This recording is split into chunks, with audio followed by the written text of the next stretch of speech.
So I wanted to quickly touch upon a rather worrying approach that especially technical people tend to employ when preparing for non-technical parts of interviews, also known as the behavioral interviews. And what I'm talking about here is that you think of it as a necessary evil, as something you just simply must get over with, and something you could ideally find a few answers over the internet and a few hacks, that would ideally get you going here. And just before we begin, I am 100% with you that especially phone screens are not by far a precise science, so it's very much about your luck there. But still, employing this type of reactive approaches will inevitably bring you down a path that is not the best. For example, you will end up memorizing answers, and you probably don't know that your answers, if you memorize them, will sound as memorized. Or another one would be that you simply start inspiring from others' answers and your stories will not sound genuine. And they won't sound genuine, believe me, in a phone interview, especially if you don't know what behavioral interviewing is. Or the third one would be you will probably overinvest your time into writing your answers when compared to speaking your answers.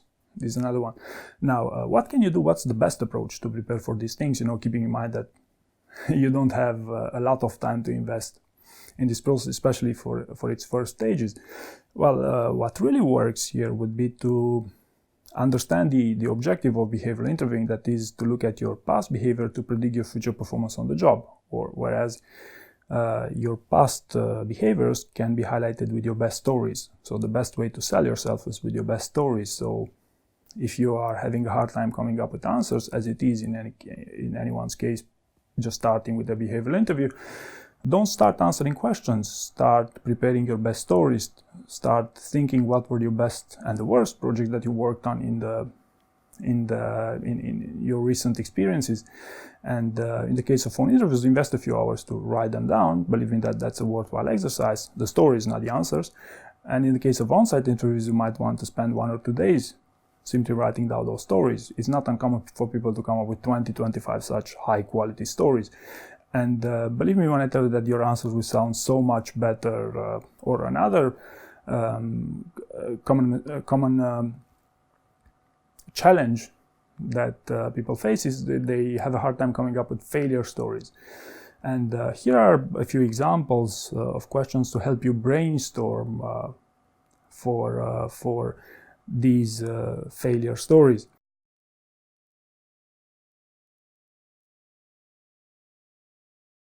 Now, some final notes here.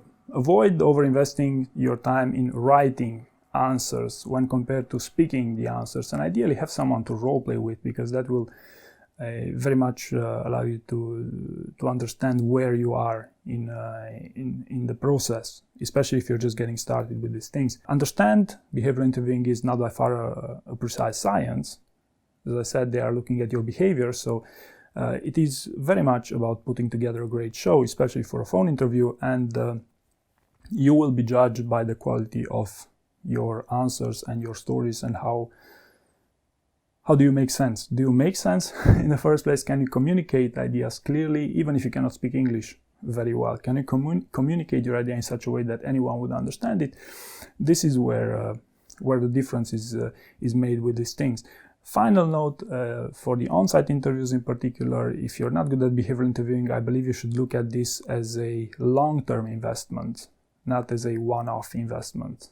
That is, if you're 2 weeks away from an on-site interview, you should prepare in a sense, to fail well this interview in case you'll fail it, rather than preparing the most common scenarios and all possible scenarios that you might expect in an interview. I'd rather go the longer route, that is preparing your stories.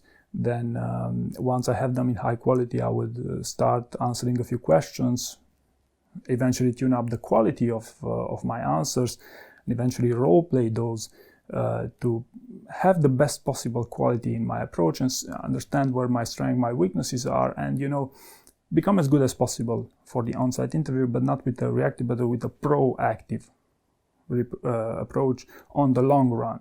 So hopefully at least some of this advice was useful, and thank you for watching.